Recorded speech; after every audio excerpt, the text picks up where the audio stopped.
A seguir, Pastor Antônio Gilberto em O relevante papel da escola dominical em um mundo relativista. Pastor Antônio Gilberto é mestre em teologia, licenciado em pedagogia e letras.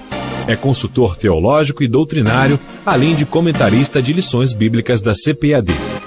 Foi fundador do curso de aperfeiçoamento para professores de escola dominical e é membro da junta diretora da Global University, em Springfield, Missouri, Estados Unidos. agora, no 7º Congresso Nacional de Escola Dominical. Com a palavra neste momento, o nosso pastor, o nosso teólogo, o nosso mestre, aquele homem que com justa razão pode ser chamado e é chamado o homem escola dominical. Pastor Gilberto. Ainda de pé, irmãos, nós vamos ler a palavra de Deus. É parte da nossa preleção. Permaneça de pé. A nossa aula, ela é constituída dos seguintes tópicos. Uma leitura bíblica, que vamos fazer agora, por isso que estou pedindo para o auditório permanecer de pé. Introdução ao relativismo, pois o nosso assunto é o relevante papel da escola dominical no mundo relativista. Um outro tópico é refutação bíblica ao relativismo. Outro tópico é a igreja e sua escola dominical ante o relativismo. E esse congresso é voltado para obreiros da escola dominical. Então, o assunto concerne a você. Um outro tópico da nossa aula é sobre razões por que cremos que a Bíblia é a palavra de Deus. E o penúltimo tópico é você e a palavra de Deus e a escola dominical. E o último tópico que é conclusão. Então, a passagem bíblica que vamos ler, depois pedirei para os irmãos sentarem, é no Salmo 19, versículos de 7 a 11, que diz assim: a lei do Senhor é perfeita. Aonde é que vai ficar o relativismo? De jeito nenhum, ele se arrasa aqui. No relativismo, nada é absoluto. A professora Elaine, com muita propriedade, tocou de leve no assunto, mas graças a Deus por esta passagem e dezenas de outras na Bíblia, a lei do Senhor é perfeita e refrigera a alma. Os irmãos estão vendo que a Bíblia diz e ao mesmo tempo mostra seu campo de aplicação. O testemunho do Senhor, que é outro nome da Bíblia, é fiel, eternamente fiel, não muda nunca. E dá sabedoria aos simples. Os preceitos do Senhor são retos e alegram ao coração. O mandamento do Senhor é puro e alumia os olhos. O temor do Senhor é limpo. Aonde fica o relativismo nesse contexto? Desaparece. O temor do Senhor é limpo e permanece eternamente. Cadê o relativismo? Não tem nada a ver. Os irmãos estão vendo que é uma armadilha diabólica. Os juízos do Senhor são verdadeiros e justos juntamente, mais desejáveis são do que o ouro, sim, muito mais do que ouro fino, e mais doces do que o mel e o licor dos favos. O último versículo da leitura. Também por eles é admoestado o teu servo, e em os guardar a grande recompensa. Se houvesse tempo, ainda de pé, nós falaríamos dessa partícula conjuntiva e. Já notaram que cada declaração tem um e, mostrando o efeito. Não vou fazer, devido ao tempo. Peço que o distinto auditório tome seus assentos. Glória seja a Deus.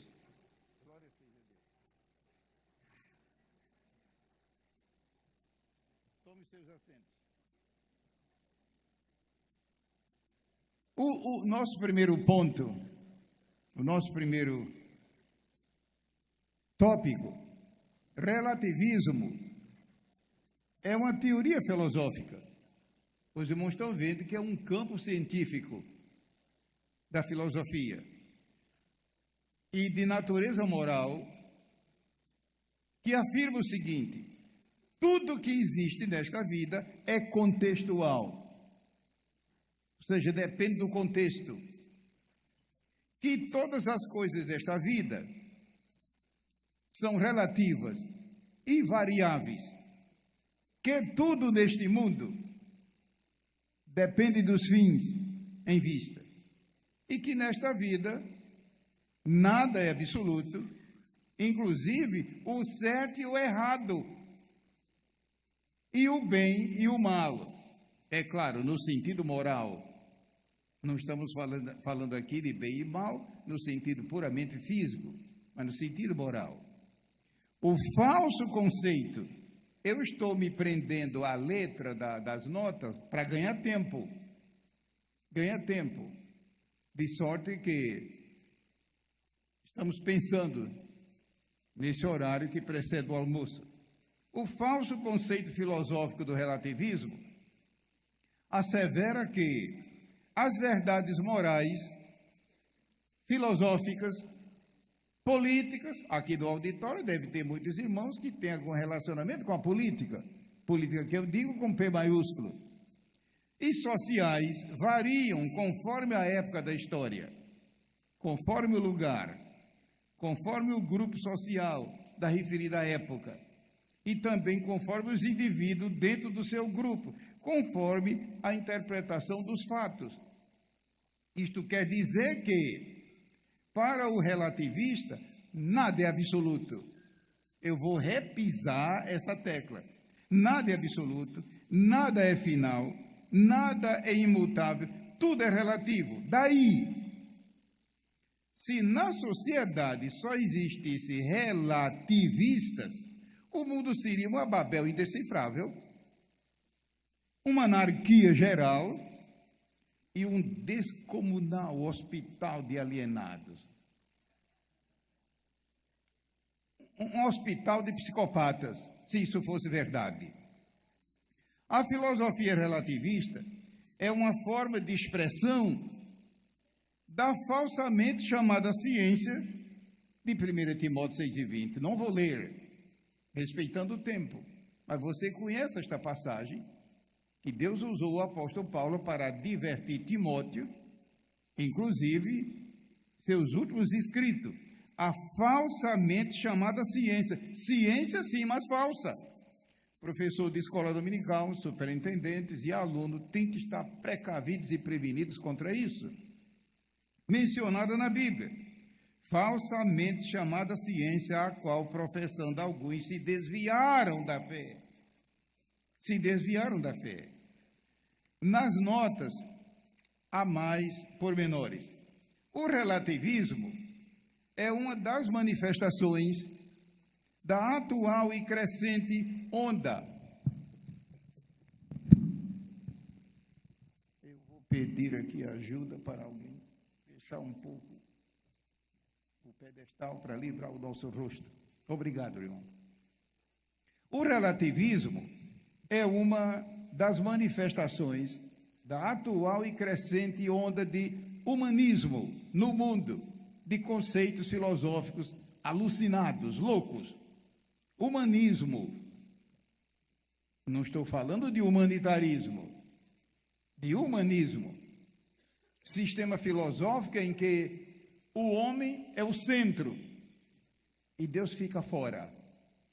E quando Deus é mencionado teoricamente. E você sabe que o Brasil está cheio disso. E não é só o Brasil, é o mundo. Humanismo. Obrigado. Não tem que segurar o cabo do microfone. O humanismo é o sistema de pensamento do qual o homem e o seu conhecimento, e o seu pensamento, e o seu desenvolvimento. Veja, desenvolvimento. Pense no Brasil de 50 anos atrás, como é que era. E hoje, um país emergente. Lembre-se que o relativismo está nesse meio. Os evangélicos precisam se precaver. Seus interesses ocupam o centro das atenções e Deus é deixado fora. O relativismo alastra-se furtivamente, quer dizer, de maneira enganosa, em todos os espaços da camada da sociedade, sem ser notado. E o pior, não é contestado. Como é que fica a escola dominical nesse contexto? A escola que eu digo, o professor, o dirigente. E aonde é que esse sistema de relativismo age? No lar. Veja, um local sagrado, o lar, na escola, na multimídia, na igreja e suas instituições. Horrível isso! Na igreja e suas instituições, como é o caso, por exemplo, de educandários. Irmão Gilberto, sim, nós pesquisamos. E educandários evangélicos que foram estabelecidos no início do movimento pentecostal, lá na América, em 1916, com a finalidade de ajudar a promover e a manter o movimento pentecostal, em muitos lugares hoje estão eivados de relativismo. Na política, nas profissões, na ética, veja, um campo tão nobre que é o campo da ética. No recreio, na administração pública e privada, e na vida pessoal e relacional do indivíduo. Conforme acabamos de expor, ao relativismo aplica-se o que está escrito no Salmo 11 e versículo 3. Na verdade, que já os fundamentos se transtornam, que pode fazer o justo? Eu creio que o auditório conhece bem esse texto, no Salmo 11. Na verdade, que já os fundamentos, as bases, se transtornam, o que pode fazer o justo? Eu não vou prosseguir com os fundamentos. Depois você pode pegar as notas e meditar. Mas é digno de trazer à tona, de despertar o interesse, esse versículo do Salmo 11. Na verdade, que os fundamentos já se transtornam. Imagine, naquele tempo, aquele homem de Deus teve essa revelação, que vamos dizer hoje, do ano 2012, no século 21. No século 21.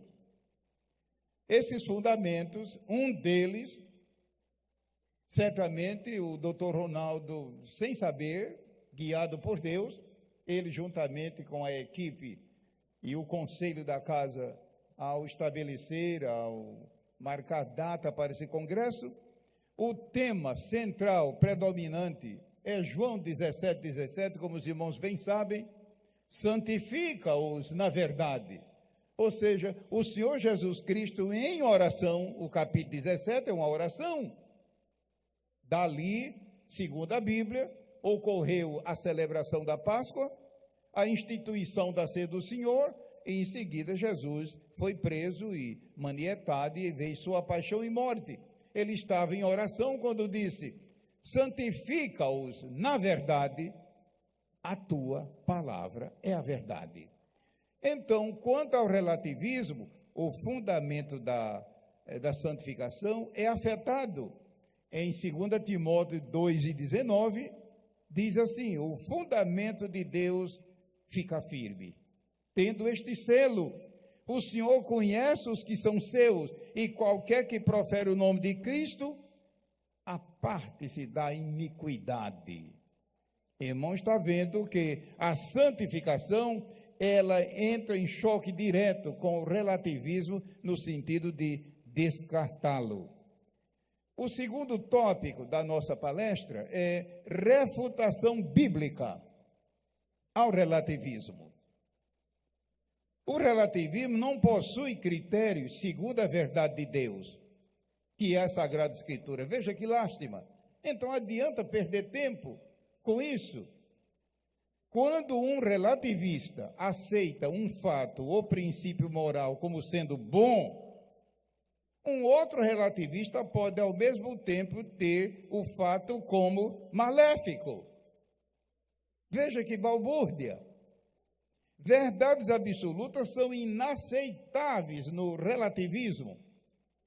Eu sugiro que, quando você trata disso, ponha relativismo com R maiúsculo, para dar mais ênfase. No relativismo, como acabamos de ver, o certo e o errado dependem tão somente de cada indivíduo.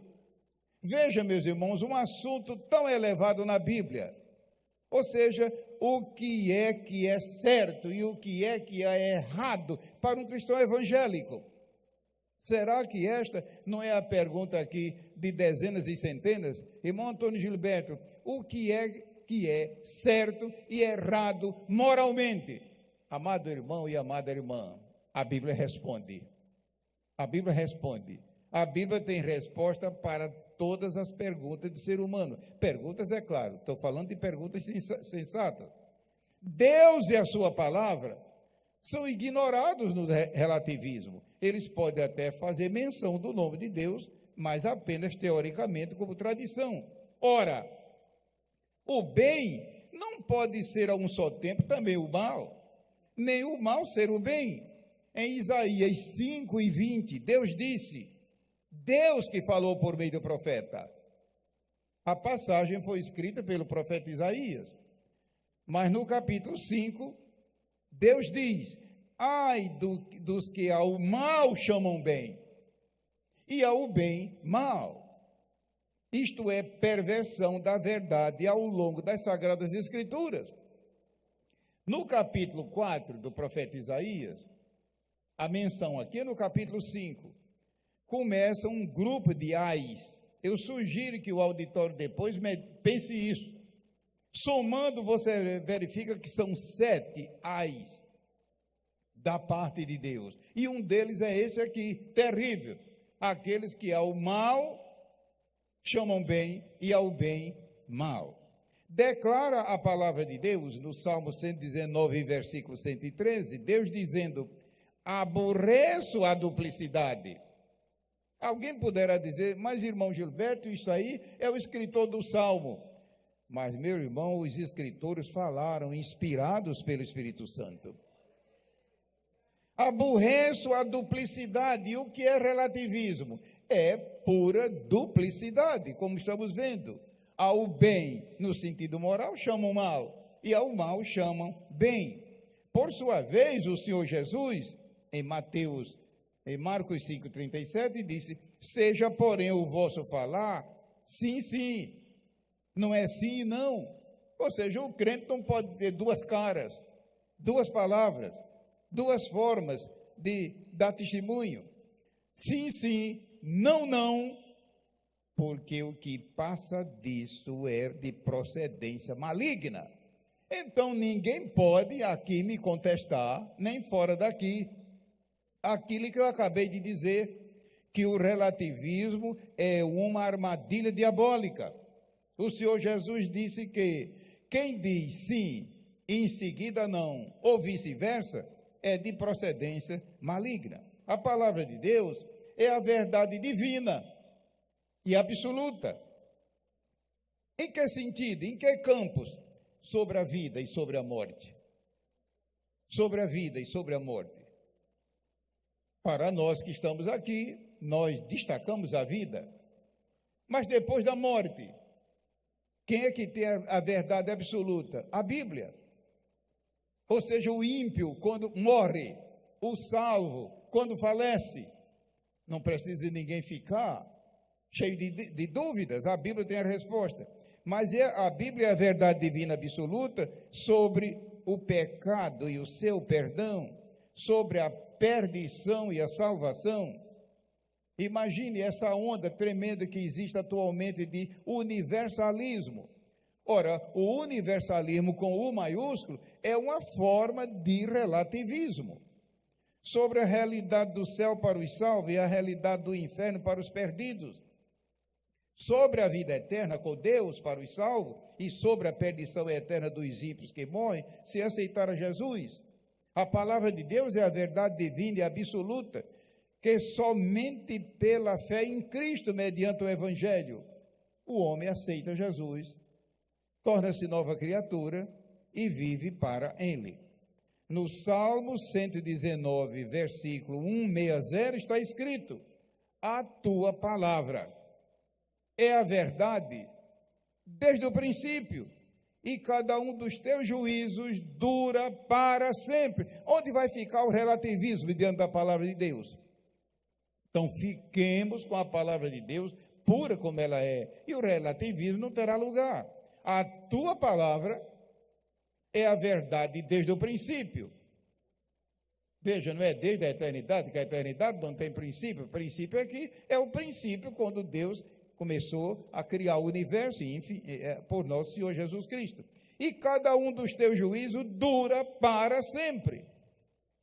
Em 1 Coríntios 4:6, são recursos que os irmãos obreiros da escola dominical e da igreja em geral poderão depois utilizar nos seus estudos. Em 1 Coríntios 4:6, a Bíblia diz: para que em nós aprendais a não ir além do que está escrito. Amados irmãos, amadas irmãs, ninguém nasce sabendo das coisas. Um bebê, ao nascer, não sabe nada. Mas se for ensinado, aprende como você aprendeu e está aprendendo. Espiritualmente não é diferente. O crente que acaba de aceitar Jesus é chamado de nascido de novo. A escola dominical lida com esse campo, não é somente no sentido físico, mas também no sentido espiritual. O discipulado é uma grande responsabilidade. Voltamos a reafirmar. Os irmãos estão vendo que eu estou repisando, relembrando, repetindo, mas não é pura repetição, é reiteração, como Jesus tantas vezes fez, de reiterar uma verdade para ela ficar bem firme. A palavra de Deus é a verdade eterna e absoluta, contra erros doutrinários. É o seu caso? Em casa, na escola, na profissão, na escola dominical, no trabalho do Senhor? É a verdade absoluta e eterna contra os erros das falsas religiões e falsas seitas. É a verdade divina e absoluta contra erros filosóficos. Certamente, aqui no auditório, há muitos irmãos que são professores de filosofia, estudantes de filosofia. Tome cuidado. Tome cuidado. É claro que você tem que estudar lá, mas para você eliminar dúvidas, é a Bíblia. Mas aonde? A Bíblia inteira. Principalmente o Pentateuco. Principalmente, e os livros históricos também têm passagem magnífica, mas o grosso da verdade está no Pentateuco, nos Salmos, enfim, nos livros, Provérbios, e o Novo Testamento nem se fala. É uma riqueza. Ela é a verdade absoluta e eterna contra os erros da consciência humana desalinhada com a Bíblia. A consciência, a minha e a tua, se estiver desalinhada com a Bíblia, ou então cauterizada pelo pecado. Outra verdade magnífica que a Bíblia declara, e você e eu sabemos pela convicção do Espírito Santo, o Espírito Santo dá testemunho com o nosso. Veja, a Bíblia diz que não é testemunho ao nosso, mas com o nosso espírito, de que somos filhos de Deus. E um desses testemunhos qual é? Que Jesus Cristo é a plenitude de Deus. Lá em Colossenses 2:9 você vê a Bíblia dizendo que em Jesus habita toda a plenitude da divindade, e ainda diz mais, habita corporalmente. Alguém ainda vem me dizer, irmão Antônio Gilberto, a área que eu trabalho na Casa Publicadora é uma área ligada à consultoria, e é muito comunicado que vem. Há poucos dias chegou uma correspondência, aliás, um e-mail dizendo, irmão Antônio Gilberto, inclusive essa pessoa é um pastor. Havia possibilidade na vida de Cristo dele fracassar com aquelas tentações? Eu respondi, a Bíblia responde. Eu poderia responder baseado na minha experiência, mas deixa a Bíblia falar. E lá em Colossenses 2:9 diz, nele, em Cristo, habita toda plenitude, toda. toda a plenitude. Veja, irmão, uma forma de um pensamento divino que a língua portuguesa não tem condição de reproduzir. Como é que você explica isso? Plenitude e depois toda a plenitude. Ou seja, uma forma de absoluta, toda a plenitude, ainda diz mais, corporalmente. Não, Jesus nunca fracassaria, nem fracassou, nem vai fracassar. Ele é Deus. Nele habita corporalmente toda plenitude da divindade. Irmãos e irmãs queridos, a nossa felicidade é que nós temos um homem divino no céu.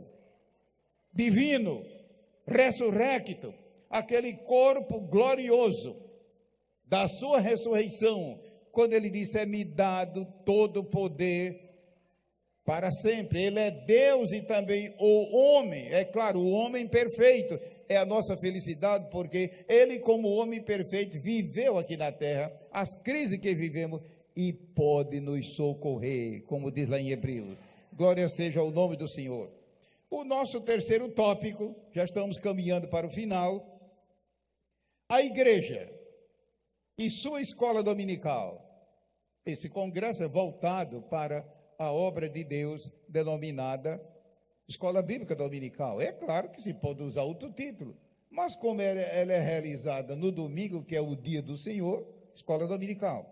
A igreja e sua escola dominical ante o relativismo. A Escola Bíblica Dominical é a agência da igreja responsável pelo ensino metódico. Imagina um professor ensinar sem método. Como? Como é que se estuda informática? Como é que se estuda engenharia? Eu não sei qual é o seu campo profissional. Você teve o seu professor de usar métodos, que varia, depende da finalidade, enfim. O ensino metódico, pedagógico, que muita gente pensa que a palavra pedagogia não está no Novo Testamento, mas está, é claro, não em português. Pedagógico e seguido de toda a Bíblia. O pastor César Moisés, que está aqui, o pastor Claudio Ono e outros mais que lidam com a área da educação cristã, a partir do senhor diretor, o doutor Ronaldo, sabe que um dos propósitos da Casa Publicadora na área de escola dominical é publicar a Bíblia seguida. E os irmãos já viram que o currículo completa. Cada vez que o currículo retoma o currículo que passou, vem reforçado, vem renovado, vem aumentado. A Bíblia toda para todas as idades, todos os domingos, da criança até o idoso que queira participar. Vejamos os elementos vitais, essenciais e indispensáveis da escola dominical. É rápido. Isso parece mais um relâmpago. Quais são esses elementos vitais, essenciais e indispensáveis à escola dominical para que ela cumpra o seu desideratum, o seu encargo de ensinar? O primeiro, a palavra de Deus. O lema do nosso congresso, santifica-os na verdade. A tua palavra é a verdade, é fundamental. Mas em 1 Timóteo, é claro, o tempo não dá, porque numa hora como essa, eu pediria que quem tivesse a Bíblia e quisesse abrir para conferir, mas não vou fazer, vamos respeitar as circunstâncias. Mas fica atento ao microfone, nós estamos caminhando para o fim e vamos tomar somente mais, quem sabe, 8 ou 10 minutos. Em 2 Timóteo 3, 16 e 17, a Bíblia diz assim: toda a Escritura, lembre-se, toda. Imagina um professor de escola dominical, um obreiro da escola dominical que nunca leu a Bíblia toda. Eu nem quero ver a cara dessa pessoa, desculpe, eu devia dizer rosto desse cara. Toda a Escritura divinamente inspirada é proveitosa para ensinar. É o nosso caso, meu e o seu? Ou seja, precisamos aprender, que ninguém sabe tudo, para ensinar. Graças a Deus por essa providência divina, é proveitosa para redarguir, que ao pé da letra significa repreender porque a pessoa está errada, ou então tendente ao erro, para corrigir. É a pessoa, de fato, que perdeu o rumo, está perdida e precisa começar tudo de novo. Para instruir em justiça. Eu estou lendo o versículo que eu transcrevi aqui nas minhas notas. Instruir em justiça.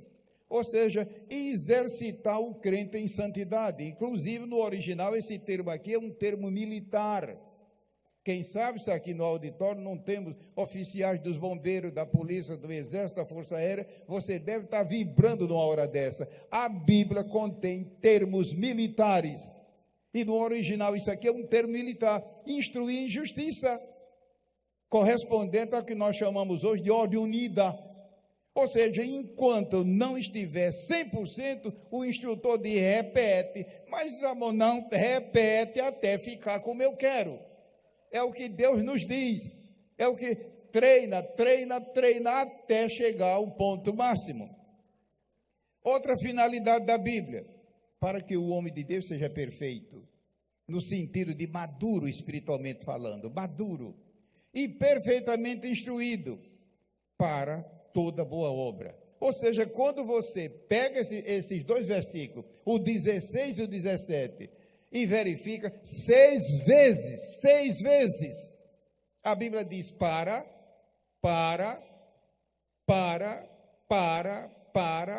Não é do verbo parar, é para indicando objetividade, objetivo. A meu ver, é uma das passagens mais ricas da Bíblia aqui, quanto ao seu propósito. E pode ver que tudo aqui fere na base o relativismo. Nós vemos aqui, nesse versículo, um dos grandes textos sobre as finalidades da palavra de Deus. Prosseguindo, nós vamos para duas citações que Jesus, dois casos mencionados nos evangelhos, que eu vou apenas citar e prosseguir para a conclusão. No Evangelho segundo São Lucas, no capítulo 5 e no capítulo 6, eu coloquei nas notas, e tanto no 5 como no 6, Jesus se defrontou com pessoas enfermas. No capítulo 5 era um homem paralítico. E por que estou citando isso? Porque a Bíblia diz que ele estava ensinando, não era pregando naquela hora. Ele estava ensinando quando foi procurado por aqueles amigos do paralítico. E quando ele deu ordem, o paralítico ficou curado. O que é que eu quero dizer com isso? Eu e você deveremos ensinar a Bíblia com o poder de Deus. E que durante o ensino Jesus pode curar. Se há alguém aqui no auditório portador de doenças e enfermidades, confie em Jesus agora, Ele pode curar. Ele pode curar você agora. Não é somente numa cruzada evangelística, não é somente num culto voltado para milagre. Em Lucas 5, Jesus estava ensinando. Você sabe o que é ensinar? Pegar um tema e desdobrá-lo. Ensinar. Jesus curou. E no capítulo 6, era outro homem doente. Só que esse homem doente, a Bíblia diz, Jesus estava ensinando. Quando estava um homem doente com o braço seco, a mão e o braço seco, ressequido. E Jesus disse para ele, levanta-te.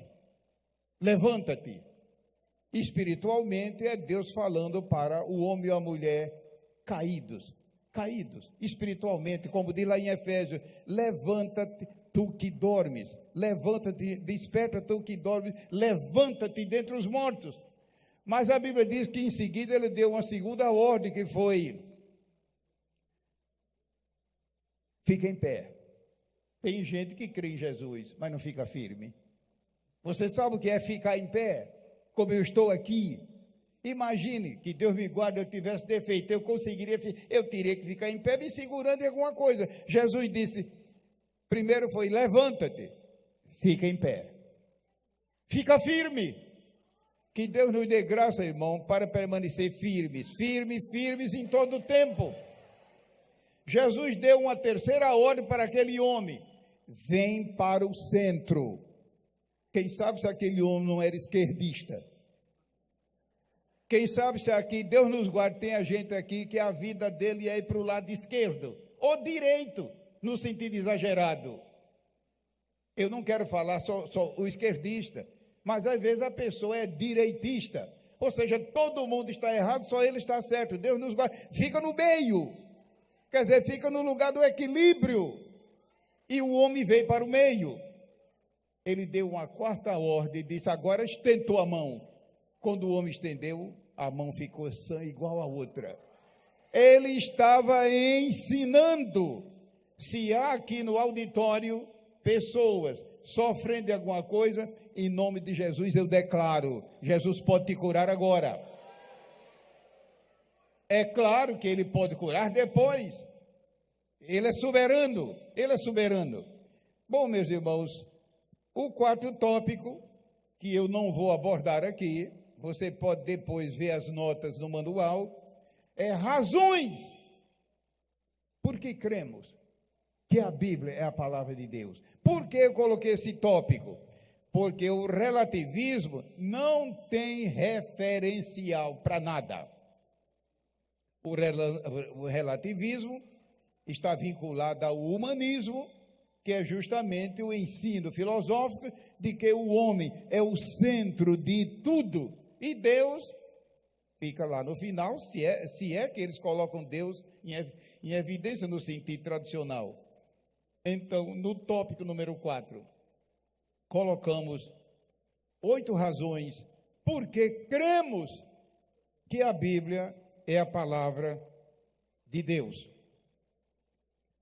E o quinto tópico, um desses pontos que eu acabei de dizer, mais maravilhoso, esse que eu estou acabando de dizer, porque cremos que a Bíblia, eu poderia pegar a minha Bíblia aqui e exibi-la, mas estou pensando em encerrar agora mesmo. Em Marcos 7, versículo 13, quando ele chamou a Bíblia daquele tempo de a palavra de Deus. A palavra de Deus. Eu dizer que a Bíblia é a palavra de Deus é magnífico, mas não se compara com Jesus. Você dizer que a Bíblia é a palavra de Deus, Deus te abençoe. Agora imagine o próprio Jesus dizer que os escritos do Antigo Testamento está lá em Marcos 7,13. O quinto tópico que eu vou apenas mencionar é você e a palavra de Deus e sua escola dominical.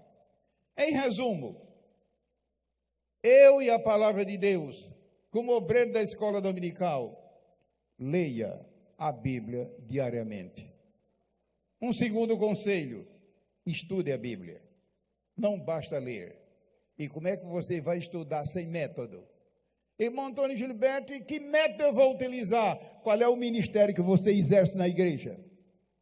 Depende. O método depende. Então, como vou fazer? Peço orientação. Mas estudar a Bíblia. Um terceiro conselho: memorize a Bíblia. É uma bênção. Memorize. Memorize, que nela medita de dia e de noite. Está lá no Salmo 1, está lá em Josué 1, Deus dizendo para Josué, nela medita. Como é que eu vou meditar numa coisa que eu não tenho na memória? Então, memorize a Bíblia. Eu dou graças a Deus por essa bênção.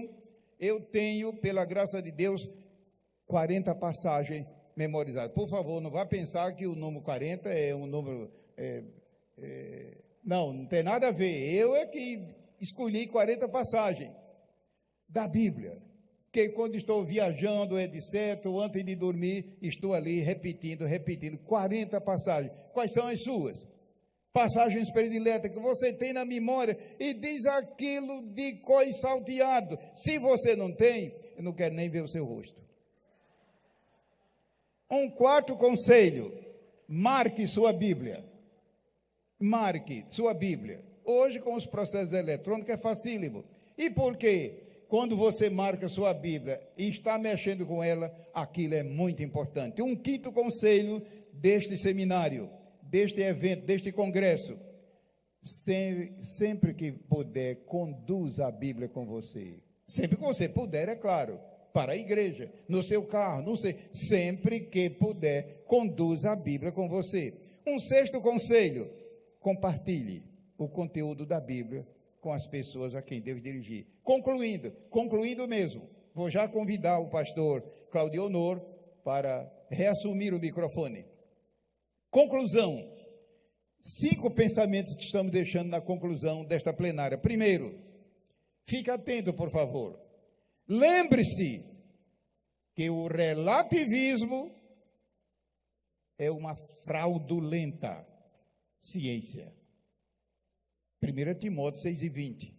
Uma falsamente chamada ciência. Fraudulenta. É uma perversão.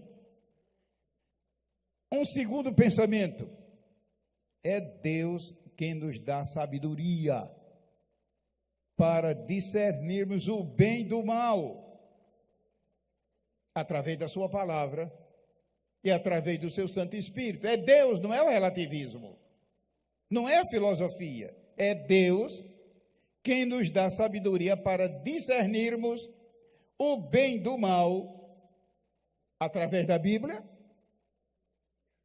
e pelo Espírito Santo. Um terceiro pensamento que estamos deixando: o crente que é maduro na fé em Cristo, o crente que é maduro espiritualmente, na fé em Cristo, discerne bem, tanto o bem como o mal. E nas notas você vai encontrar referências bíblicas. Um quarto pensamento que estamos deixando: Deus assegura que a sua palavra não voltará vazia. Não voltará vazia. E que ela é luz que alumia em lugar escuro. Um quinto pensamento da conclusão: cuidado com a teologia contemporânea. Veja como o nome é bonito. A teologia contemporânea é falsa. Ela está vinculada ao relativismo. Irmão Gilberto, eu não imaginava isso. Eu não estou dizendo que você jogue fora os livros. A teologia contemporânea, T maiúsculo e C maiúsculo, está vinculada ao relativismo. Imagine se a gente tivesse 2 ou 3 plenárias e pudesse entrar em nomes agora como Schleiermacher. Lembra de Schleiermacher? Lembra de Hegel, lembra de Hegel, lembra de Barth e outros mais? Não vamos, o tempo não dá. Mas a teologia contemporânea está vinculada ao relativismo e vice-versa. Vou pedir aos queridos irmãos que estão conduzindo o evento, pastor Claudio Honor, doutor Ronaldo, para reassumir o microfone. Irmãos queridos, tudo foi rápido, igual relâmpago, igual lampejo, mas lembre-se, o pouco com Deus é muito. Quantos podem dizer amém? Uma realização CPAD.